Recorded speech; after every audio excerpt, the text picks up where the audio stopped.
welcome back to your hour. Joining me now is Paul Rosales from RE/MAX Realty Professionals, and what are we talking about today? We're going to talk about some of the things you do after you buy a house, things that you can do to help bring down the cost of your mortgage and things like that. A lot of folks out there, they buy a house, they take out the mortgage, and they don't really think about it. They just keep paying it month after month after month. But there are some things that you can do to bring down the long-term cost of your mortgage as well as the immediate monthly charges that you pay on a mortgage. One of the things you can do is once you buy the house, you can go on ahead and petition to the taxing authorities to lower the amount of taxes you pay on the house. I know there's some people out there who own multiple properties, and on a regular basis they'll submit a letter down to the appraiser's office saying, I think this is why my rental property should be taxed at a lower rate. And you do that on a regular basis. There's no reason you shouldn't do it. And they lower your taxes sometimes they don't. But if you don't ask, you won't get it. You'll need to put together, to form a strong case, you'll need to put together good reasons why you think that the house isn't worth as much as it is. First thing you'll want to do is just look over how they've appraised your house. Take a look at your tax sheet. There could be inaccuracies on there. They might say that you have 1.5 bathrooms where you really only have 1. You know, or it could be the other way. You want to make sure that when you're looking at that if it says that you have 3 bedrooms but somebody added another one on, that you don't have a 4th, because if you go on ahead and you petition to get lowered, it's possible they can come out there and say, hey, well, you've actually got 4 bedrooms here, so let's go ahead and let's take a look at that. One of the other dangers on that is that if a permit was filed and the taxing authority just never got around to coming out and check out the work that the appraiser does, that very rarely happens. They might take a look at your record and think, well, you know, they pulled a permit, we haven't been out there, let's go out there. And that could be another reason. So just make sure that when you're doing this, just don't do it out of the blue. Make sure that everything's in order, because you don't want to have something go against you on the other side and end up paying more taxes. So that's one of the things you can do. One of the other things you can do is regularly review your homeowner's insurance policy.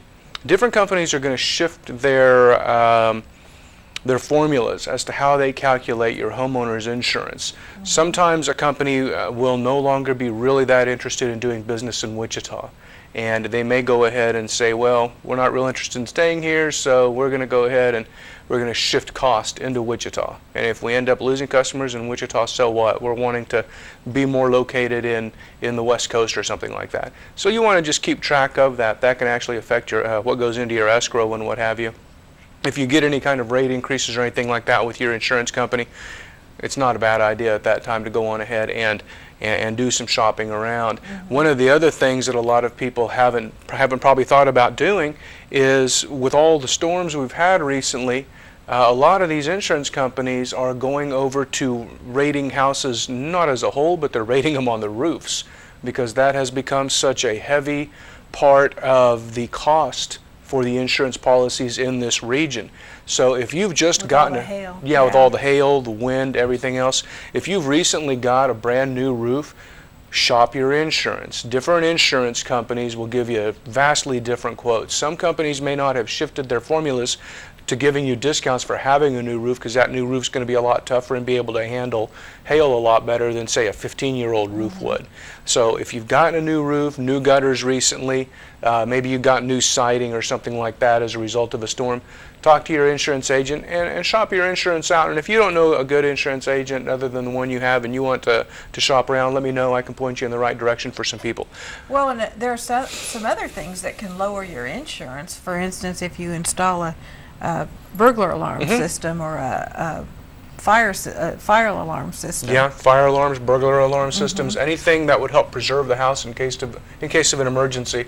If you don't have a fire alarm installed and your house starts burning and you're not home, by the time you're home, you're probably going to have lost the whole house. Whereas a fire alarm, and a lot of the alarm systems will have the fire service with it, then that's something that can really help you. Also, if somebody breaks into your house when you're not home, there's no one to protect it. Whereas an alarm system, the police should hopefully be there within a few minutes, and if it's most likely going to be an audible alarm, so those folks aren't going to have a whole lot of time to get much of your personal property. Yeah, they're not going to stick around. Yeah, well, that's true. If you're a first-time home buyer, and if you're just even thinking about buying a house in the next year, maybe year and a half, and you do not have a renter's policy, take out a renter's personal property policy at the apartment or the rental property that you're at. What they do is a lot of these insurance companies out there, they will give you credit for that line of insurance. They'll see a stable payment history there, and they'll give you a credit for that on your monthly payment for your homeowner's insurance. And it might only cost you $10 a month to get the renter's insurance, but it might end up saving you maybe $20 a month on your homeowner's insurance. That's a pretty good trade-off. You get that money back in your first year, and after that you're running ahead on the deal. So take out a renter's policy, and like I said, they're dirt cheap out there, $10, $12, $9 a month. It just depends on who you go through. So that's something you can actually do ahead of time, way ahead of time, to get your monthly mortgage down. That has nothing to do with a loan itself. Well, and it's just a good idea to carry insurance on your belongings anyway. Yeah, because you know, if the apartment or the house burns down, you may not be covered under any policy, and you're just out of luck. Right. Yeah. Well, thanks for joining us today. We're going to talk movies here. Do you want to stick around? Oh yeah, sounds good. We'll be right back. Don't go anywhere.